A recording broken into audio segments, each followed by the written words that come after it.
요즘 핸드폰에 가끔 들어오는 문자가 있습니다. 돈이 공하세요. 쉽게 대출이 가능합니다.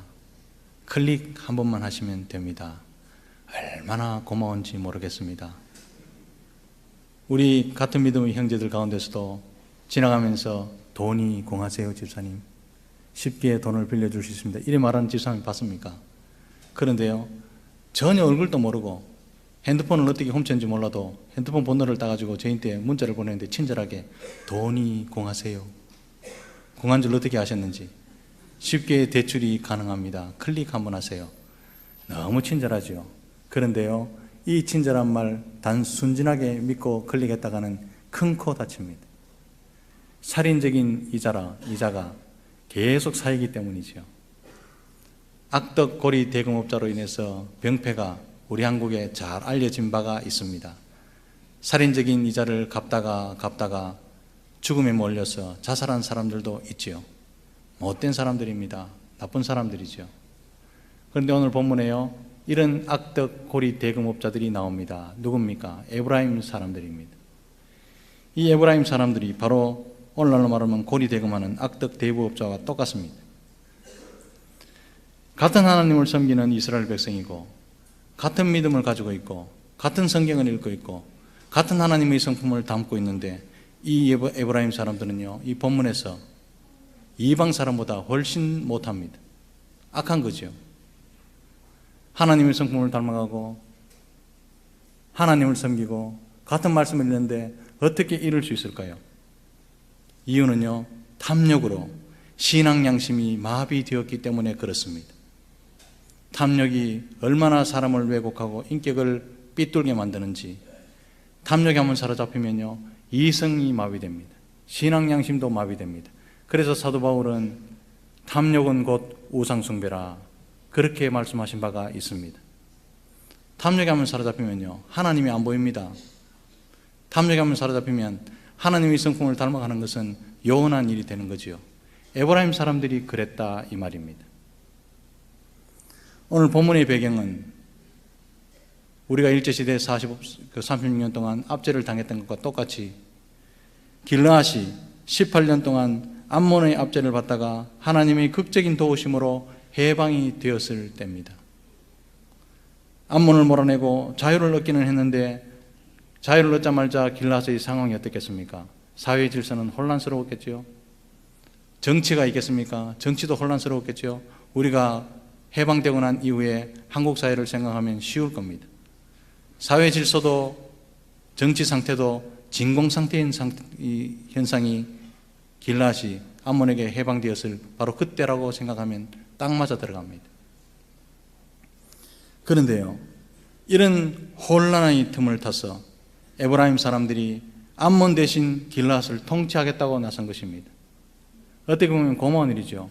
정치인도 없고 정치해 본 적이 없으니까, 정치에도 질서를 잡아가는데 몇십 년이 걸릴 수 있으니까 내가 너희들 땅을 통치하겠다, 그렇게 나선 거지요. 그게 4절 말씀 읽어보면 그런 의미가 자세히 나타납니다. 얼핏 들으면 길르앗 사람들이 상당히 고마울 일이죠.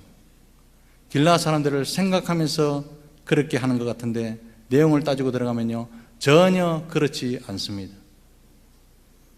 1절 말씀 보면 암몬을 치러 가는데 왜 허락도 안 받고 너희 마음대로 갔느냐, 괜한 시비를 겁니다. 암몬 사람을 치고 물리치는 것은요, 하나님의 거룩한 일이죠. 거룩한 전쟁입니다. 그런데요, 왜 암몬 치러 갈 때 우리에게 허락도 안 받고 갔느냐, 택도 아닌 이야기를 합니다.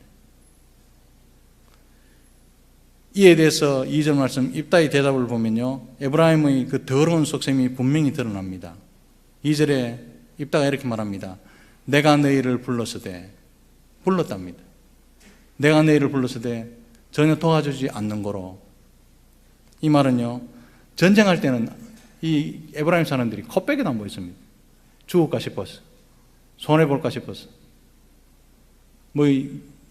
불이익을 당할까 싶었어. 코빼기도 안 보이다가 암몬이 물러가자 길르앗에서 영향력을 행사하려고 몰려온 것입니다. 에브라임 사람들은요, 상당히 호전적이죠. 어디서 이런 자신감, 잘못된 자신감이 나왔는지 저도 궁금합니다. 하나님께서 에브라임에게 축복을 하셨을 때는요, 북이스라엘의 대표 지파로 세워주셨습니다. 거기까지는 좋습니다.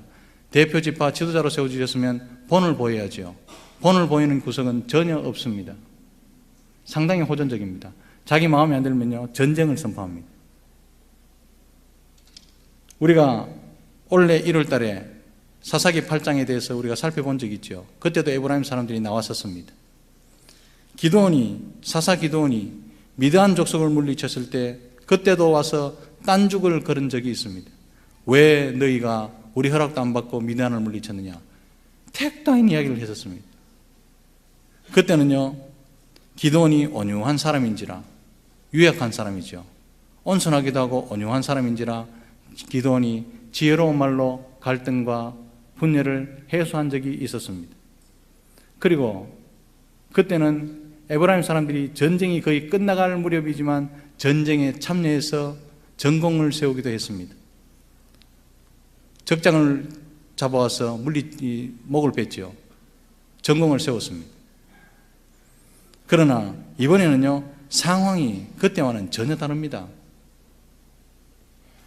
암몬과 싸울 때 코빼기도 안 보였습니다. 나오지도 않았습니다. 단지 길라앗의 혼란을 틈타 질서를 잡아준다는 명목으로 영향력이나 확대하고 이권을 챙기자 탐욕스러운 속셈으로 길라앗으로 올라왔다라는 말이죠. 사랑하는 성도 여러분, 이 에브라임 사람들의 행태를 보면서 우리는요, 어디서 많이 보던 사람들인데, 어디서 많이 봤던 사람들인데 그런 생각이 스쳐가지 않습니까?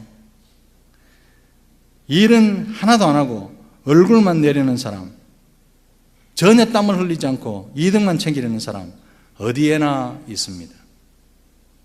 세상에는요, 부지기수로 많고 교회는 없어야 되는데 같은 하나님을 섬기는 교회에서도 이런 사람들이 있습니다. 더군다나 거룩한 모임인 기도 모임에도요, 이런 사람이 있습니다. 열심히 기도하고 마음을 모아 기도하는 기도회가 다 끝날 쯤에 와가지고 기도회는 이렇게 하면 안 된다고 초치는 사람, 더 나아가서요, 영적 전쟁이 치열한 전도 모임에도 이런 사람 꼭 있습니다. 이런 사람의 특징이 뭡니까? 말로 깎고 일 다 합니다. 에브라임 사람들 보십시오. 전쟁에서는 코빼기도 안 보이는데요, 말로 전쟁 다 하잖아요. 이런 사람이 많으면 배가 산으로 갑니다. 이스라엘 지파의 구원 공동체, 그 구원의 배가요, 산으로 가게 만들었던 대표적인 지파가 에브라임 지파였습니다. 안 낑길 때 낑길 때 다 낑겨가지고 낄낄 빠빠라는데, 낑길 때 낑기고 빠질 때 빠져야 되는데 이건 낑길 때 다 낑겨가지고 배를요, 산으로 몰고 가는 사람들. 에브라임 사람들은 겉으로는 길라앗을 위하는 척 하면서 속으로는 자기 탐욕을 위해서 사는 사람들, 그런 사람들이 길라앗 사람, 이 에브라임 사람들이었습니다. 사랑하는 성도 여러분, 성도는 이렇게 살면 안 된다는 사실을 기억하시기를 바랍니다. 언제나 속을 감찰하시는 하나님, 우리의 동기와 과정과 결과를 다 아시는 하나님, 우리의 속마음을 다 깨뜨려 보시는 그 하나님의 면전에서 하나님을 의식하면서 정직하게 살고자 몸부림쳐야 하는 사람들이 구원받은 성도임을 믿으시기 바랍니다. 여름에 우리 믿음 시리즈 하잖아요. 믿음을 얻었다면 정직하게 살아야 됩니다. 사랑하는 성도 여러분, 정직하게 산다는 것이 얼마나 어려운 일인 줄 아십니까? 착한 사람들, 마음이 유약한 사람들 쉽게 거짓말합니다. 왜 쉽게 거짓말하느냐 하면 위기에 몰렸을 때 이 사람들이 착하기 때문에 위기에 몰린 경험이 별로 없어서 빨리 벗어나려고 하면 그랬어요, 네 했어요, 이런 식으로요, 쉽게 거짓말해서 벗어나려고 하는 유약한 사람들도 많죠. 정직하게 산다는 것은요, 전쟁을 하며 산다, 이런 뜻입니다. 정직하게 살면 마음이 편안합니다.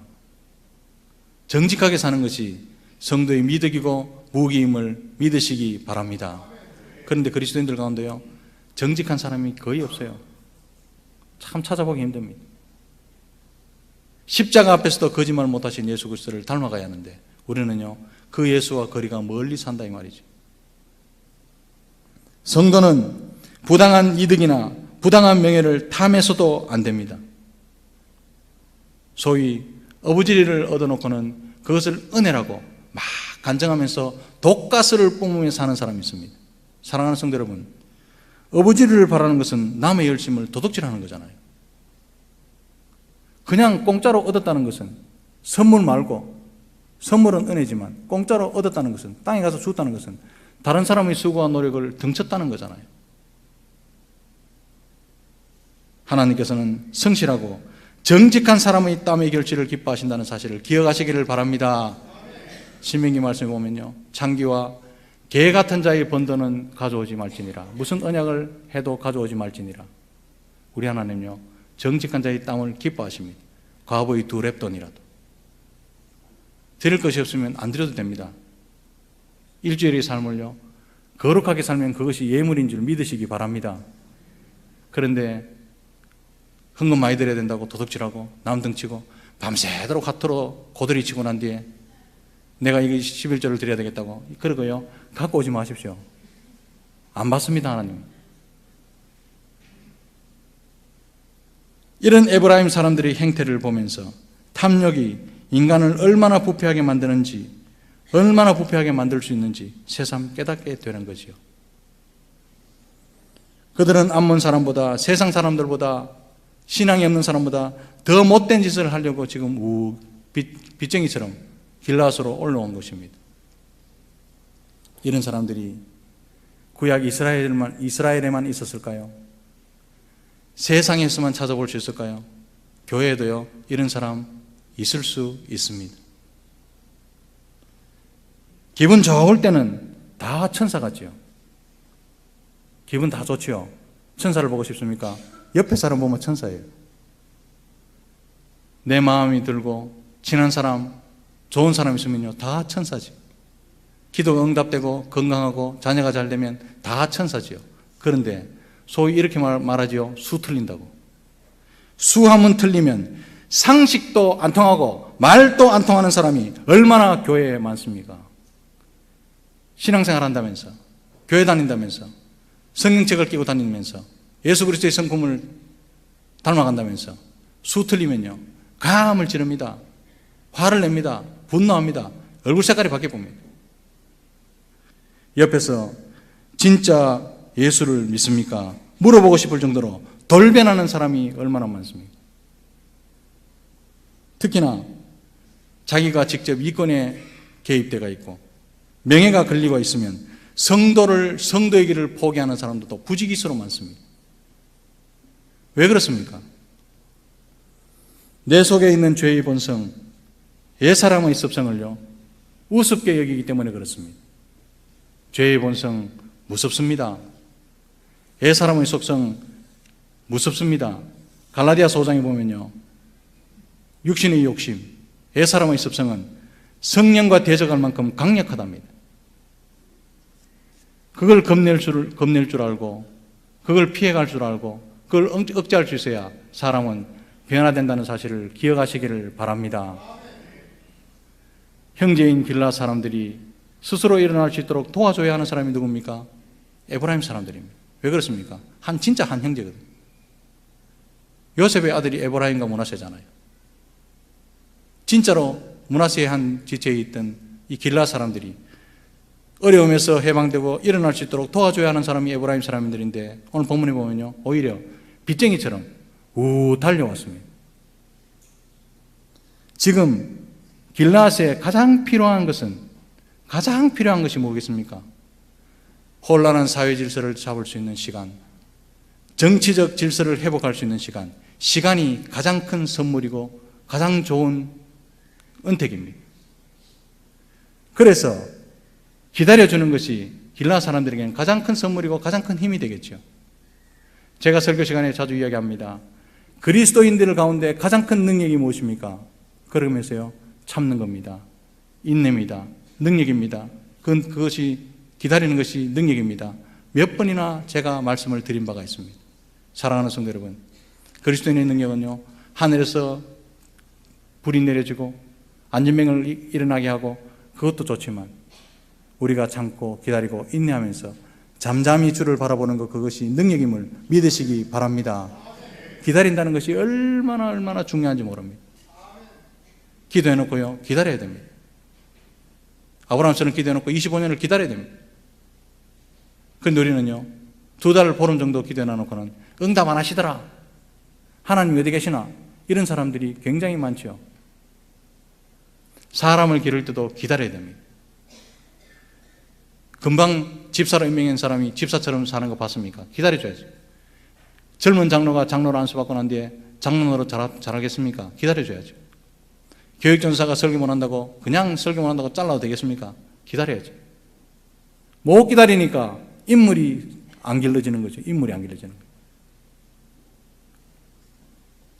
길라앗은 시행착오를 겪더라도 스스로 정리하고 질서를 잡는 것이 장기적으로 좋은 일입니다. 길라앗 지파, 길라앗 사람들에게 좋은 일이고 이스라엘에게 좋은 일이고 더 나아가서는요, 하나님 나라를 위해서 좋은 일입니다.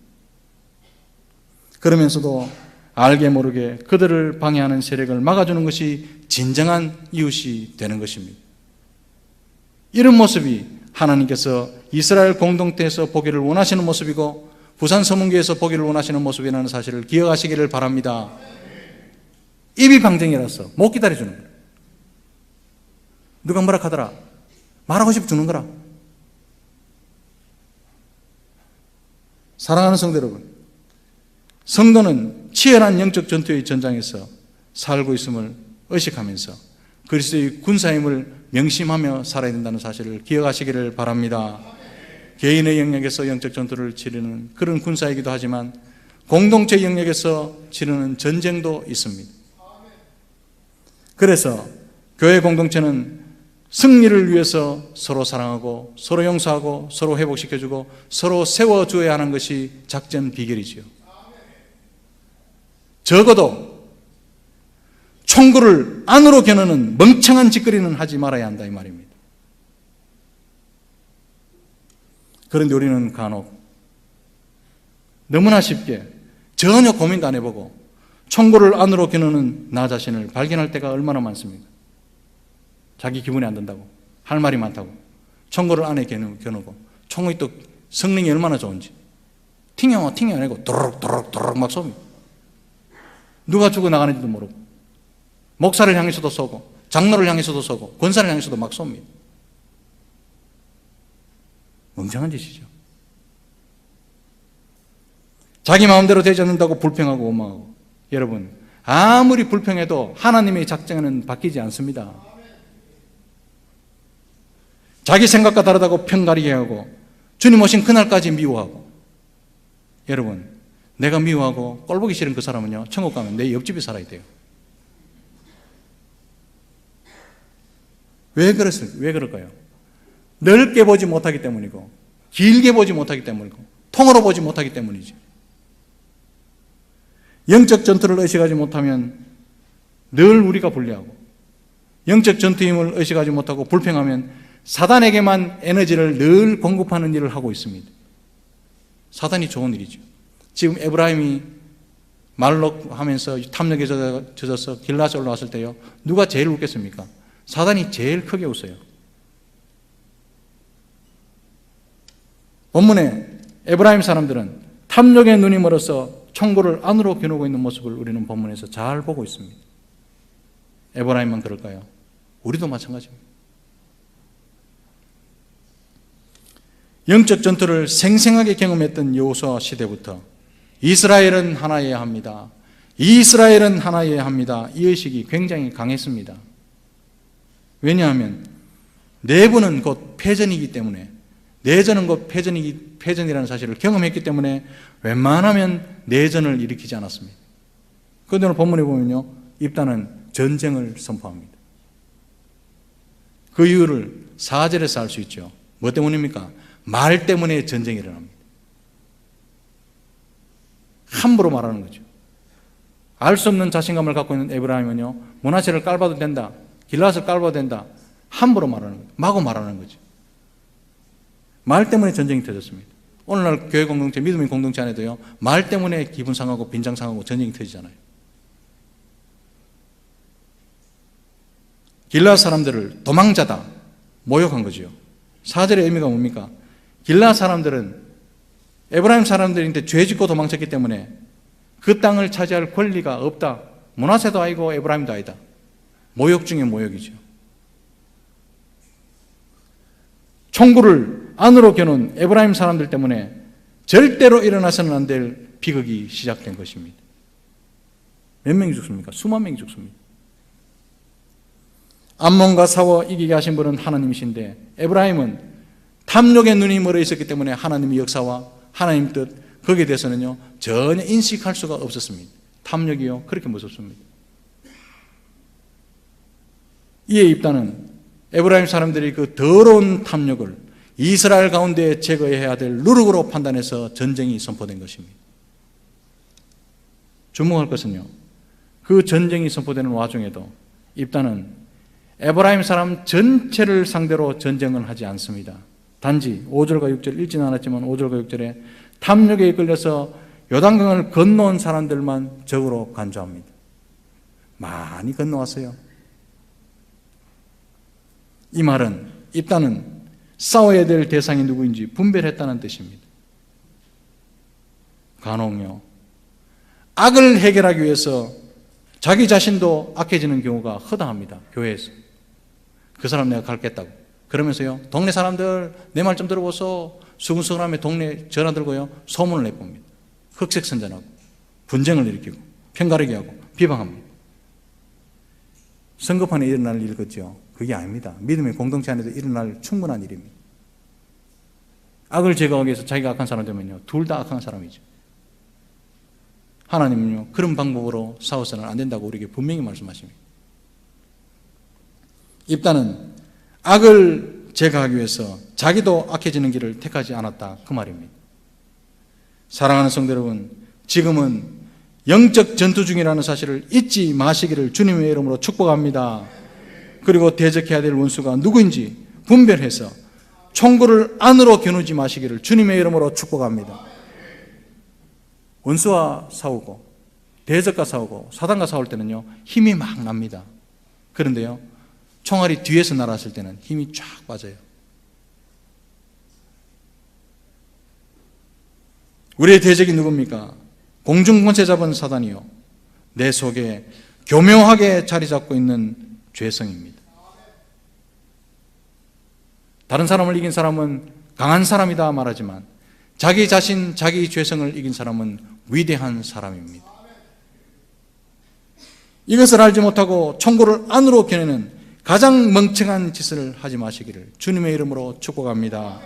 이 거룩한 전쟁에서 늘 승리하시는 저와 여러분들이 다 되시기를 주님의 크신 이름으로 축복합니다.